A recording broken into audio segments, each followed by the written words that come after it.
तो फिल्म की शुरुआत में हम पूरे शहर को क्रिसमस की वजह से सजा हुआ देखते हैं। सारे घर चमकती दमकती नजर आ रहे थे। जो नजारा बेहद ही खूबसूरत लग रहा था। यही एक घर ऐसा था जो सजा हुआ नहीं था, जिस घर में हम 3 बच्चों के साथ उनके डैड को देखते। बच्चे अपने डैड से नाराज हो रही थी और साथ ही काफी उदास भी थे, क्योंकि आज क्रिसमस के दिन भी वो अपने बच्चों के साथ वक्त गुजारने की बजाय काम पर जा रही थी। उनकी बातों से हमें पता चलता है कि बच्चों की माँ की मौत हो गई है और अब उनके डैड भी जा रहे हैं। तो उनका ख्याल रखने के लिए एक बूढ़ी औरत को बुलाया जाता है जो उनकी देखभाल करे। और बच्चों की उदासी दूर करने के लिए वो बूढ़ी औरत उन्हें एक प्यारी सी कहानी सुनाती है, बिल्कुल वैसे ही जैसे मैं आपको सुना रही। कहानी एक छोटे बच्चे की है जो एडवेंचर पे गया था, मतलब अपने सफर पर, जो खूबसूरत होने के साथ साथ काफी कठिन भी था। तो अब उस कहानी में हम बर्फीले इलाके में एक काफी बड़ा जंगल देखते हैं जो बर्फ से ढका हुआ था। यही वो बच्चा निकोलस अपने डैड के साथ रहता था। ये दोनों जब लकड़ियाँ काटने जंगल में जाते हैं तो सामने से एक काफी बड़ा भालू इन्हीं की तरफ आ रहा था।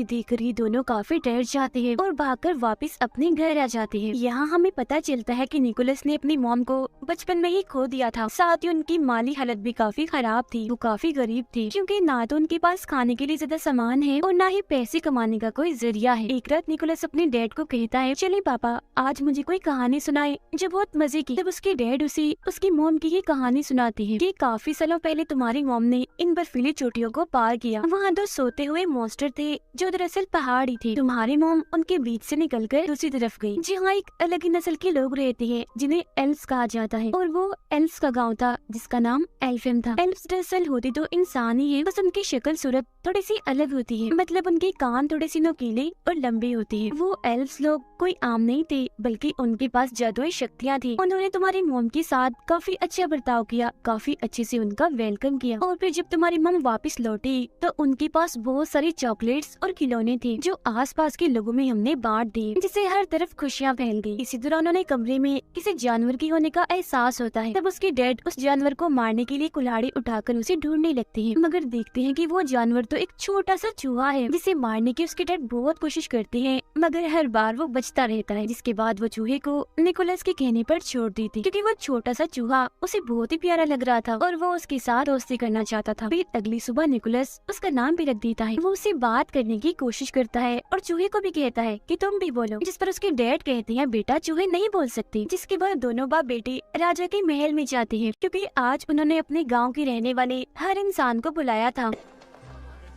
राजा उन सभी को बताते हैं कि मैंने उम्मीद के साथ साथ जीने का मकसद भी खो दिया है, और जो इंसान मुझे उम्मीद के साथ साथ जीने का मकसद लाकर देगा तो उसके बदले में मैं उसे माला माल कर दूंगा। अब जो कहानी निकोलस के डैड ने उसे सुनाई थी वो अब पूरे ही गांव में फैल गई थी, जिससे लोगों को लग रहा था कि एल्व्स का गांव एल्फेम सच में पाया जाता है, जहाँ जाकर वो राजा के लिए खुशियाँ, उम्मीद और जीने का मकसद ला सकते हैं, जिसके बदले में राजा उन्हें माला माल कर देगा और वो अमीर बन जाएंगे। गाँव के कुछ लोग निकोलस के डैड से मिलने आते हैं और उन्हें अपने साथ चलने का कहते हैं, जिसमें वो एल्फेम गांव को ढूंढेंगे और राजा के दिए हुए इनाम से अमीर हो जाएंगे। तो अब अपने सारे हालात गरीबी को देखकर उसके डैड भी उनके साथ जाने के लिए मान जाते हैं। ये बात जब वो निकोलस को बताते हैं तो वो उदास हो जाता है, मगर वो उसे तसल्ली देते हुए कहते हैं, मैं वादा करता हूँ बेटा 7 से 8 दिन में मैं वापिस आ जाऊंगा और मेरे आने तक तुम्हारा ख्याल मेरी बहन रखेगी। फिर जब उसके डैड की बहन घर आती है तो वो उसके डैड के सामने तो काफी अच्छी अच्छी बातें करती है, बहुत अच्छे से पेश आती है, मगर जब उसके डैड जाते हैं तो वो अपना रंग दिखाने लगती है। वो पूरे घर पर कब्जा करके निकोलस के साथ काफी बुरा करती है। वो उसका सामान देकर घर से बाहर निकाल देती है। सामान में निकोलस की एक गुड़िया भी थी जो सब्जी की बनी हुई थी। वो उसे बेहद ही प्यारी थी, क्योंकि उसकी मॉम ने वो बनाई थी, जो उनकी आखिरी निशानी थी। बाहर आने के बाद निकोलस अपने लिए एक टेंट लगाता है और अपने चूहे दोस्त के साथ रात बाहर ही गुजारता है। अब काफी दिन हो गई थी, मगर अभी तक उसके डैड वापस नहीं आए थे, जिससे वो भी अब अपने डैड के वापस आने की उम्मीद खो चुका था। उसे लग रहा था कि कहीं उसके डैड के साथ कुछ हो ना गया हो। अब खाने की तंगी तो उन्हें पहले से ही थी, मगर एक दिन उसके डैड की बहन उसे काफी मजेदार सूप बना के देती है, जिससे काफी मजे लेकर निकोलस पीता भी है। मगर तभी वो बताती है कि ये सूप मैंने तुम्हारी गुड़िया से बनाया, जो सुन उसे काफी गुस्सा आ गया था, इसलिए वो उस पर चिल्लाने लगता है। मगर अब तभी निकोलस की नजर अपने जलती हुई टोपी पर जाती है जो उसकी मॉम ने ही बनाई थी। तब वो जल्दी से टोपी लेकर बाहर आता है और बर्फ में उसे लगाकर आग बुझा देता है। वो देखता है कि टोपी पर एक नक्शा बना हुआ है और ये नक्शा बिल्कुल वैसे था जैसे उसके डैड ने उसे कहानी सुनाई थी, जिससे वो समझ जाता है कि उसकी मॉम की कहानी सच्ची थी। एल्फियम का गाँव सच में पाया जाता है जहाँ जादू है, तो इसीलिए अब वो ये फैसला करता है कि मैं भी उस गाँव में जाऊंगा। और फिर अगले ही दिन वो अपने साथी चूहे के साथ अपने सफर पर निकल जाता है। सफर के दौरान वो चूहे को नए नए अल्फाज सिखा रहा था, हालांकि उसे पता भी था कि बोल नहीं सकता। पूरा एक दिन का सफर तय करने के बाद वो एक गांव में पहुंचता है जहां उसकी मुलाकात एक बूढ़ी औरत से होती है जो उसे वापस जाने का कहती है और ये भी कि तुम्हारी मेहनत बेकार जाएगी। एल्फियम नहीं पाया जाता, उसकी तलाश में ऐसे जगह जगह मत भटको। मगर वो उसकी बात नहीं मानता और अभी भी अपना सफर जारी रखता है। कुछ और दिन का सफर करने के बाद वो गुफा में पनाह लेता है। वहाँ भी बर्फ थी तो पत्थर को रगड़कर वो आग जलाता है और फिर दुआ करने लगता है कि अगर जादू सच में पाया जाता है तो मेरा चूहा बोलकर दिखाए। और फिर तभी सच में उसका चूहा बोलने लगता है, जो देख निकोलस काफी चौंक जाता है। Boy, tree, ball. वो हैरान तो था ही, मगर अब उसका जादू पर पक्का यकीन बन गया था। और अब तो उसका चूहा दोस्त इतना बोल रहा था कि उसे सफर में अकेलापन महसूस नहीं हो रहा था। फिर जब ये लोग जंगल में से गुजर रही थी तो एक बारहसिंगा हिरन इन पर हमला कर देती है। तब उससे बचने के लिए निकोलस जल्दी से पेड़ पर चढ़ जाता है और ऊपर से देखता है कि उस हिरन के अंदर तो एक तीर घुसा हुआ है। जब भी तो वो इतनी बेचैन है, इसीलिए वो फौरन पेड़ से नीचे उतरकर हिरन के पास आता है। पहले वो उसे प्यार करता है और फिर उसके अंदर घुसा तीर निकाल देता है, जिससे उस हिरन को सुकून की सांस आती है, क्योंकि पहले उसे काफी दर्द हो रही थी। क्योंकि निकोलस ने उसकी जान बचाई थी तो हिरन उसे प्यार से देखती है, जिसके बाद वो यहाँ से जाने लगता है। मगर काफी आगे जाने के बाद वो देखता है कि हिरन भी उसके पीछे पीछे आ रही है। तब निकोलस उसे अपने साथ आने से मना कर देता है। कहता है, मैं सिर्फ ये जानता हूँ कि मेरी मंजिल कहाँ है, मगर वहाँ जाने तक कितना वक्त लग जाएगा ये मैं नहीं जानता। तो अगर तुम हमारे साथ आओगी तो भूख से मारी जाओ। मगर वो हिरन खाने की नहीं बल्कि प्यार की भूखी थी, इसीलिए अभी भी वो उसका पीछे नहीं छोड़ती। निकोलस उसे अपने ग्रुप में शामिल करके अपनी मर्जी से उसका नाम रख देता है। वो नाम एक जगह का था जहाँ जाना उसे काफी पसंद था। फिर अब वो आगे का सफर हिरन पर बैठ कर करता है और दो सोते हुए मॉन्स्टर्स के पास पहुंच जाता है जो असल में पहाड़ी थे। ये बात उसकी मॉम की कहानी में उसके डैड ने भी सुनाई थी, तो इसका मतलब ये होगा कि इसके पीछे ही एल्फियम गांव है। मगर जब भी तीनों पहाड़ों को पार करके दूसरी तरफ जाते हैं तो इन्हीं वहाँ बर्फीली हवाओं के अलावा और कुछ नहीं दिखता। और तभी निकोलस बेहोश होकर गिर जाता है, क्योंकि काफी दिनों से उसने कुछ खाया नहीं था और साथ ही यहाँ ठंड भी बहुत थी। मगर तभी इधर एक बच्ची अपने दादा के साथ आती है। ये दोनों एल्फ्स थे। वो बूढ़ा आदमी जब निकोलस को बेहोश देखता है तो उसके पास आता है और जब वो ये देखता है कि ये तो एक इंसान है तो वो उसकी मदद करने से मना कर देता है। मगर तभी बच्ची बोलती है, हमें किसी को भी ऐसी मुसीबत में नहीं छोड़ना चाहिए। कोई भी जरूरतमंद हो, जिसकी मदद चाहिए, हमें हर हाल में उसकी मदद करनी चाहिए, फिर चाहे वो कोई भी हो, एल्फ हो या इंसान हो। जो बात सुनकर उसके दादा निकोलस पर एक जादू करते हैं, जिससे वो फौरन होश में आ जाता है। अब बूढ़े आदमी ने उस पर यकीन का जादू किया था, जिसका मतलब था कि अब निकोलस जिस जिस चीज पर यकीन करेगा और यकीन के साथ उसे सोचेगा तो वही होने लगेगा, मतलब कि वही यकीन उसे दिखने लगेगा। निकोलस उन्हें बताता है कि मैं यहाँ अपने डैड को ढूंढने आया हूँ, जो एल्फियम की तलाश में निकले थे मगर वापस नहीं आए। जिसके बाद वो उनसे पूछता है, अच्छा अब आप ही बता दें एल्फियम कहाँ है। जिस पर बच्ची बोलती है कि अभी हम एल्फियम के बाहर ही खड़े हैं, मगर उसे तो वहाँ बर्फ के अलावा और कुछ भी दिखाई नहीं दे रहा होता। तो बूढ़ा आदमी उसे कहता है, तुम यकीन करो और फिर सोचो। और जब निकोलस यकीन करता है और ये सोचता है कि मेरे सामने एल्फियम गांव है, तो उसे अब की बार सच में एल्फियम गांव दिखने लगता है। अंदर आने के बाद ये लोग एक खुफिया रास्ते से उसे एक पार्टी में लेकर जाते हैं, जहाँ सब लोग नाच रहे थे और खाने की मजे मजे की चीजें भी इधर पड़ी हुई थी, जिनमें मीठी और बच्चों की चीजें ज्यादा थी, क्योंकि आज दरअसल यहाँ क्रिसमस होती है। चूहा तो यहाँ का माहौल देखकर बहुत ही खुश होने लगता है और खाने की चीजों में घुसकर खूब मजे करता है।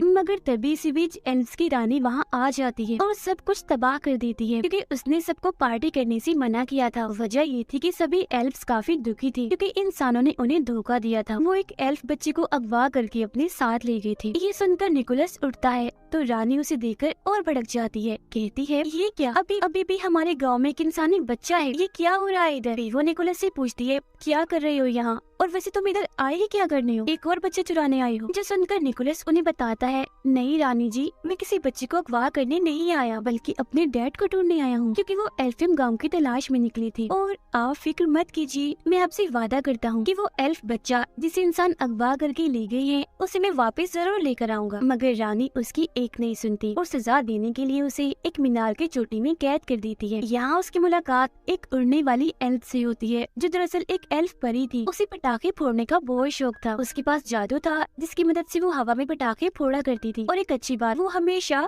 सच बोलती थी। अब निकोलस उसे बताता है कि मेरी मॉम भी यहाँ एल्फियम आई थी, उनके साथ तो यहाँ के लोगों ने बहुत अच्छा सलूक किया था, काफी अच्छे से उनका वेलकम किया था, मगर रानी ने तो मुझे यहाँ इस मीनार में कैद कर दिया है और मुझे अपने डैड को ढूंढना है, तो प्लीज मेरी मदद कर दो ना यहाँ से निकलने में। इस पर वो मान जाती है, मगर तभी इधर एक काफी बड़ा मॉन्स्टर आ जाता है जो पहले सो रहा था और अब इन दोनों की आवाजों से उसकी आँख खुल गई थी। वो जैसे एक इंसान इन निकोलस को यहाँ देखता है तो उसे पकड़ लेता है, क्योंकि वो उसे खाने का सोच रहा था, जो देखकर तो निकोलस की हालत खराब हो जाती है। तो वो परी एल्फ उसकी जान बचाने के लिए मॉन्स्टर के मुंह में एक जलता हुआ पटाखा डाल देती है, जिससे वो मॉन्स्टर किसी गुब्बारे की तरह फट जाता है और वो निकोलस को लेकर यहाँ से उड़ जाती है। वो दोनों फिर एक घर की छत पर आके गिरते हैं, जिन्हें रानी की गार्ड देख लेती है। तब उनसे बचने के लिए वो निकोलस को यहाँ से ले जाने लगती है। इसी भागम भाग में निकोलस एक क्लास में घुस जाता है, जहाँ की टीचर एक इंसान को देखकर काफी हैरान थी और फौरन गार्ड्स को यहाँ बुलाने लगती है। मगर तभी वो टीचर को समझाता है कि आप इंसानों को इसीलिए बुरा समझते हैं ना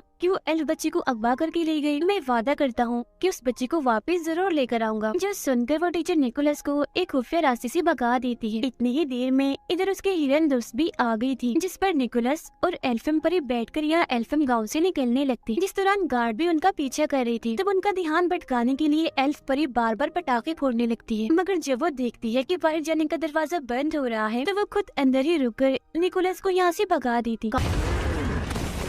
काफी मीलों का सफर तय करने के बाद भी निकोलस को उस अगवा हुए एल्फ बच्चे का कोई नामो निशान नहीं मिलता। फिर जब वो गॉड से दुआ करता है कि मुझे कोई रास्ता दिखाएं, तो तब उसे जंगल में एक गोल्डन रंग की रस्सी बंधी हुई दिखती है, जिसका पीछा करने पर वो एक पिंजरे तक पहुंचता है। इसमें और कोई नहीं बल्कि वो एल्फ बच्चा कैद था। अब इससे पहले वो उसे यहाँ से निकालता, तब इधर कुछ लोग आ जाते हैं, जिनमें निकोलस की डैड भी थी। वो अपने डैड से गले मिलता है और कहता है कि हमें इस एल्फियम बच्चे को वापस छोड़ना होगा, जिस पर उसके डैड समेत सब लोग मना कर देते हैं। कहते हैं कि नहीं, हम इसे वापस नहीं दे सकते, क्योंकि हो सकता है कि राजा इसे देखकर खुश हो, इससे उन्हें उम्मीद और जीने का मकसद मिले, जिसके बदले में वो हमें ढेर सारा पैसा देंगे। तो इसीलिए अब ये निकोलस को भी पेड़ से बांध देते हैं। उसे उसके डैड ही बांध रहे थे, जिस दौरान चूहा उनसे बोल रहा था, उन्हें ऐसा करने से मना कर रहा था। अब चूहे को बोलता हुआ देखकर वो भी काफी हैरान थे। सबके सोने के बाद उसके डैड उसके पास आते हैं और वो निकोलस के साथ साथ उस एल्फ बच्चे को भी पिंजरे से आजाद कर देते हैं और बताते हैं कि उन सबके सामने मैं तुम्हारी मदद नहीं कर सकता था, इसीलिए मैंने तुम्हें बांध दिया था। अब इससे पहले वो यहाँ से निकलते सारे लोग जाग जाते हैं और तीरों से उन पर हमला कर देते हैं। अब हिरन के ऊपर निकोलस और वो एल्फ बच्चा बैठा हुआ था। हिरन के पीछे एक बग्गी बंधी हुई थी, जिसमें उसके डैड बैठे हुए थे, जिस वजह से हिरन तेजी से नहीं दौड़ पा रही थी। तभी निकोलस को याद आता है कि मुझ पर तो यकीन का जादू हुआ है, यानी मैं जो भी यकीन करके सोचूंगा वो पूरा हो जाएगा। तो वो हिरन पर हाथ रखकर उसे उड़ने का कहता है। हिरन थोड़ा सा ऊपर उड़ती तो है, मगर वजन ज्यादा होने की वजह से वो काफी ऊपर नहीं उड़ पाती और वापिस से नीचे आ जाती। ये देखकर उसके डैड अपने बेटे निकोलस की जान बचाने के लिए अपनी बग्गी की रस्सी काट देते हैं और जाकर एक खाई में गिरते हैं, जिससे उनकी मौत हो जाती है, जो देख उसे काफी दुख होता है। इसके बाद हिरन निकोलस और अगवा हुए एल्फ बच्चे को एल्फियम पहुंचा देती है। अब क्योंकि निकोलस ने अपना वादा पूरा कर दिया था, यानी उस बच्चे को वापस लाने का, तो ये देखकर एल्फियम की सारे लोग काफी खुश हो जाते हैं और उस बच्चे का डैड निकोलस को ढेर सारे खिलौने देता है, जिससे उसे बहुत खुशी मिलती है। मगर खिलौनों को देखकर उसे ख्याल आता है कि क्यों न मैं भी क्रिसमस के मौके पर सब बच्चों में खिलौने और चीजें बांट कर खुशियाँ फैलाऊं। इसीलिए वो सभी एल्फ से कहता है कि आप यहाँ जो कुछ भी बनाते हो, इन्हें खिलौने खाने पीने की चीजें मेरे लिए आप वो बहुत सारे बना दी, ताकि मैं उन्हें बच्चों में बांटकर खुशियाँ फैला सकूं। तब उसकी ये बात सुनकर सारे लोग खिलौने और खाने पीने की चीजें चॉकलेट्स कैंडीज वगैरह बनाने में लग जाते हैं और बहुत सारा सामान वो बना भी लेते हैं, जिसे काफी बड़े थैले में डालकर निकोलस को देते हैं, जो लेकर वो यहाँ से जाने लगता है। अभी वो थोड़ा आगे गया ही था कि तभी इधर रानी आ जाती है और उसे रोकने के लिए अपना जादू करती है और उसे उल्टा लटका देती है, क्योंकि वो इंसानों को पसंद नहीं करती थी। उसका मानना था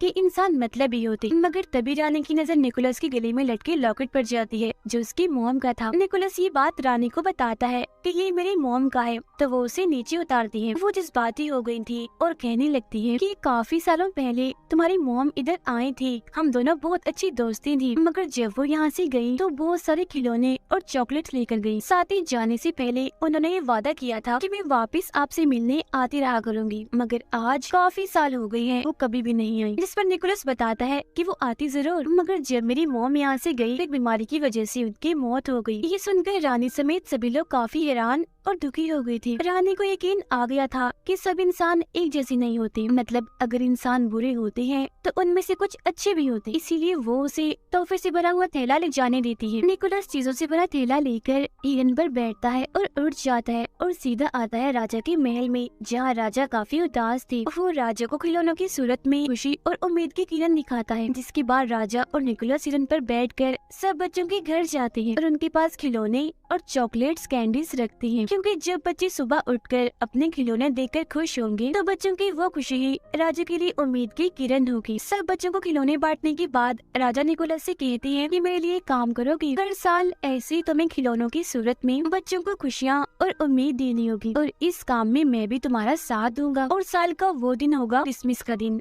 जिस पर वो मान जाता है। इसके बाद निकोलस अपने डैड की बहन के पास जाकर उन्हें भी चॉकलेट्स देता है और उड़ जाता है। उसे उड़ता हुआ देखकर वो काफी हैरान भी थी और अब उसे भी जादू पर यकीन हो गया था। अब ये प्यारी सी कहानी इधर ही खत्म हो जाती है, जो सुनकर वो तीनों बच्चे काफी खुश हो जाते हैं। ये नहीं शुरुआत वाले जिन्हें बूढ़ी औरत कहानी सुना रही। फिर जब वो नीचे आते हैं तो देखते हैं कि उनका पूरा घर क्रिसमस की लाइट्स और पेड़ों से सजा हुआ है, जो देखकर उन बच्चों की खुशी का तो कोई ठिकाना ही नहीं रहता। फिर जब वो बूढ़ी औरत बाहर जाने के लिए अपनी टोपी पहनती है तो बच्चों को उनके बड़े से नुकीले से कान दिख जाते हैं, जो देख वो समझ गई थी कि ये भी एक एल्फ ही थी। और बाहर जाकर वो बूढ़ी औरत आसमान में अपने जादू से पटाखे फोड़ने लगती है, जो देख हम समझ जाते हैं कि ये और कोई नहीं बल्कि एल्फ परी है जो सच बोला करी। तो ये कहानी हमें बहुत सारे सबक देती है, यानी हमें हमेशा ही खुशियों को बांटते रहना चाहिए और दूसरों की मदद करनी चाहिए, फिर चाहे वो क्रिसमस का दिन हो या कोई भी। और हमें बुरों के साथ भी अच्छा करना चाहिए और हमेशा हर चीज के होने का यकीन रखना चाहिए। इसी के साथ ही ये प्यारी सी कहानी इधर ही खत्म हो जाती है।